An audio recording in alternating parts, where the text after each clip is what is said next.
সালামু আলাইকুম, স্বাগতম সবাইকে নতুন আরেকটি ভিডিওতে। আশা করছি অন্যান্য সময়ের মতো এবারও আপনারা শেষ পর্যন্ত আমাদের সাথে থাকবেন। আসলে আমাদের কি বলবো, সারা বছরই ঘোরাঘুরি করা হয় না, আবার সারা বছরই তো সবসময় তো কাজের থেকে একটু ব্যস্ত তার থেকেও একটু মাঝে মধ্যে অবসর নিতে হয়। তো মাঝে মধ্যে যে এখানে চলে আসি, এটা হচ্ছে চট্টগ্রামের জামালখানে অবস্থিত বাতিঘর। বাতিঘর এখানে মাঝে মধ্যে আসি, ঢু মারি। জায়গাটা দেখতে অনেক সুন্দর, এই বুক শপটা। প্লাস হচ্ছে এখান থেকে সবসময় চেষ্টা করি একটা দুইটা করে নতুন নতুন বই নিয়ে যাওয়ার জন্য। এখান থেকে বেশিরভাগই হচ্ছে আমার আহমদ সফর বইগুলো নেওয়া হয়েছে। এখানে একটা সুযোগ আছে, আপনি চাইলে এখানে দাঁড়িয়ে বা বসে বই পড়তে পারবেন, প্লাস এখান থেকে বই কিন্তু কিনেও নিয়ে যেতে পারবেন। এখানে হিউজ পরিমাণ কালেকশন আছে, প্রচুর। আর এখানে দেখলেই তো আসলে একটা মন ভালো হয়ে যায়। আমি চেষ্টা করি এইটাকে মাঝে মধ্যে আসার জন্য, আর এখান থেকে বই কালেকশনকে নেওয়ার জন্য। এটা দেখতে যেমন সুন্দর, তেমনি কালেকশনও কিন্তু হিউজ। আর ওইখান থেকে তখন মনে ওই দিন একটা বা দুইটা বই নিয়েছিলাম। আর আসার পথে এটা আগ্রাবাদে পেয়ারের তেহারি, আর এখানে বাইরে চাও আছে। তো আমরা ওই দিন বৃষ্টি ছিল, তো তেহারি আর খাইনি, আমরা চাটাই এই উপভোগ করেছি এই সুন্দর বৃষ্টির মধ্যে। ওই যে বাইকে করে আসা হয়েছিল, আর এই যে এটা হচ্ছে ব্যাগের ভিতরে বই ছিল। আর এটা এই যে মাটির একটা ছোট্ট হাঁড়িতে এখানে চা দেওয়া হয়েছিল। তো বেশ বৃষ্টিময় একটা আবহাওয়া, মানে এরকম একটা অবস্থা ছিল যে বই দুটা মোটা বাঁশ কাগজে দেওয়া ছিল, কিন্তু তারপরেও বাসায় এসে দেখি যে বাঁশ কাগজটা ভিজে গেছে। তবে যেটা ভয় পেয়েছিলাম যে বইগুলো আবার ভিজে গেছে কিনা, কিন্তু না, দেখলাম যে আলহামদুলিল্লাহ বইগুলো ওরকম ভিজে নাই।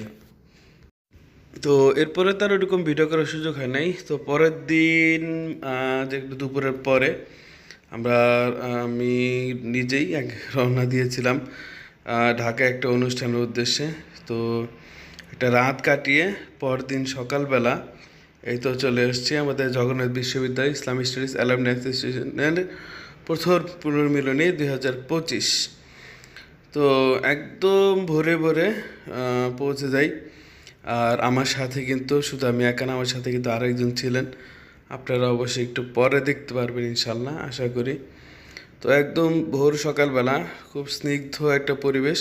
তো আমি মনে করেছিলাম যে না, আমি তো খুব বেশি লোকজন তখন পর্যন্ত আসে নাই, কিন্তু না, আমার ভুল কিন্তু তখনই ভেঙে গেল। যাওয়ার পর দেখলাম যে না, আমার আগেই অনেকে কিন্তু চলে এসে, যেহেতু আমাদের ডিপার্টমেন্টের এটা প্রথম পুনর্মিলনী। জগন্নাথ বিশ্ববিদ্যালয় ঘোষণা হয় 2003 সালে, কিন্তু যাত্রা শুরু করে 2005 সালে। তো 2025 এটা বেশ একটা লম্বা সময় পরে এটা পুনর্মিলন অনুষ্ঠান হতে যাচ্ছে। স্বাভাবিকভাবেই সকল অ্যালুমনাইদের মধ্যে বেশ একটা আনন্দঘন পরিবেশ। তো দেখলাম যে সিনিয়র জুনিয়র এবং আমাদের টিচার্সরা কিন্তু সবাই মোটামুটি চলে এসেছে। মানে তখন সকালবেলা খাবার, নাস্তা, তারপরে গিফটস, তারপরে কুপন এগুলো দেওয়া হচ্ছিল, যার কারণে সবাই এগুলো কালেকশনে ব্যস্ত ছিল। আর এখানে অনুষ্ঠান স্থলে তো অনেকেই চলে এসেছে আলহামদুলিল্লাহ। আসসালামু আলাইকুম সাদমান, এই যে জগন্নাথ ইউনিভার্সিটি ইসলামিক স্টাডিজ প্রথম পুনর্মিলনীতে এসে তোমার অনুভূতি কি বলো? মনে হচ্ছে সেই পুরানো দিনে ফিরে গেছে, সেই কাঁঠাল তলায় বসে বসে সেই আড্ডা, সেই মিষ্টি কথা, সেই খোঁচা, এই বন্ধু খোঁচা, সেই আবেগের মধ্যে হারিয়ে গেছে আসলে। ধন্যবাদ তোমাকে। তুমি কিছু বলবে চাও? আমি কি বলবো, সেই তোমাদের অনেকেরই মিস করি, তোমার তাড়াতাড়ি আসো, আমরা খুব এনজয় করতেছি। বন্ধুদের সাথে অনেক দিন পর দেখা আড্ডা, সেই আবেগ, সেই অনুভূতি একই রকম আছে। তো সবাই আসলে অনেক এনজয় করতেছি। শুরু করছে, তুমি কিছু বলবা? কিছু তো বলার আছে। সর্বোপরি যে কথাটা হইলো, এই যে একটা অনুষ্ঠানের মাধ্যমে আবার একত্রিত হওয়ার সুযোগ পাচ্ছি, এটা আসলে সত্যি আমাদের জন্য অনেক ভালো লাগা, এবং কি এই যে মানসিকভাবে একটা শান্তি পাওয়া।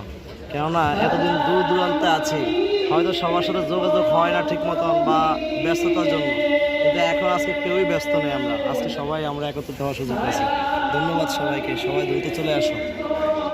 আচ্ছা, আমাদের এডবিএচের আশরাফুল ভাই বলেন, এখন এই যে আপনি এখানে আসছেন, আপনার এই যে পুনর্মিলনীতে আসছেন, আপনার অনুভূতিটা বলেন।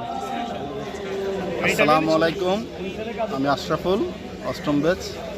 সবাইকে অসংখ্য ধন্যবাদ। আল্লাহ তাআলার রহমতে আমরা সবাই দীর্ঘদিন পরে একত্রিত হতে পারছি স্যারদের সাথে, এবং সবচেয়ে আন্তরিক স্যার সবাইকে ধন্যবাদ জানাচ্ছি আজকে সুন্দর প্রোগ্রাম উপভোগ করার জন্য। ধন্যবাদ। তো কথা যেটা বলে রাখি, এটা হচ্ছে আমাদের কলা ভবন, তার অপর পাশে হচ্ছে যে সাউথ ইন্ডিয়ান অনুষদ, আর এটা হচ্ছে সায়েন্স ফ্যাকাল্টি বলা যায়, বিজ্ঞান অনুষদের বেশিরভাগ ডিপার্টমেন্ট এখানেই। আর আমার সাথে ছিলেন হাসিম দাদা ভাই ছিলেন আমার সাথে। তো হয়তো সকাল দেখে এখন কিন্তু রাত। হ্যাঁ, তো এই সকাল থেকে এখানে আসার পরে সবার সাথে দেখা সাক্ষাৎ করে এরপরে মাঝের সময়টা কিন্তু আমরা বেশ কিছু জায়গায় ঘুরেছি। এইটা আপনাদেরকে এখন দেখাবো না, এটা ইনশাল্লাহ দুইটা জায়গায় গিয়েছিলাম, মাঝখানে কোথায় কোথায় গিয়েছিলাম এগুলো আপনাদেরকে ইনশাল্লাহ দেখাবো। তো আশা করছি যে অন্যান্য ভিডিওতে যেভাবে আমাদের সাথে থাকেন এখানে আমাদের সাথে থাকবেন। তবে একদম শেষবেলায় আসলো তখন কিন্তু অনেক বন্ধুরা ছিল, ওদের সাথে দেখা হয়েছে, এটা একটা আনন্দের বিষয়। আর সবচেয়ে বড় বিষয় হচ্ছে যে আপনার যখন মেহমান থাকে তখন অবশ্যই কিন্তু মেহমানকে প্রায়োরিটি দিতে হয়, কারণ হচ্ছে যে কাছের বন্ধুবান্ধব যারা আছে এদেরকে দেশের ভিতরে অন্য সময় পাওয়া যাবে, কিন্তু যে মানুষটা আমাদের দেশে বেড়াতে এসেছেন তাকে অবশ্যই প্রায়োরিটির একটু বেশি দিতে হয়, কারণ আবার কখন আসবেন তিনি তো এই জন্য তাকেই সময়টা বেশি দিতে হয়েছে। তবে আলহামদুলিল্লাহ বোঝা যায় যে সারা দিনটা সবাই খুব প্রাণবন্ত একটা দিন পার করেছে। ইনশাল্লাহ এর পরবর্তীতে আবার যখন হবে তখন সারা দিন এরকম সবার সাথে খুব একটা সুন্দর সময় কাটাতে পারবো সে আশা রাখছি। তো তখনও অনেক হয়ে গেল, এখন মানুষজন কম দেখা গেল। অনুষ্ঠান যখন চলছিল তখন সবাই ছিল আলহামদুলিল্লাহ। তো আজকে এতটুকুই, সবাই ভালো থাকবেন, সুস্থ থাকবেন, দোয়া করবেন আমাদের জন্য। আসসালামু আলাইকুম।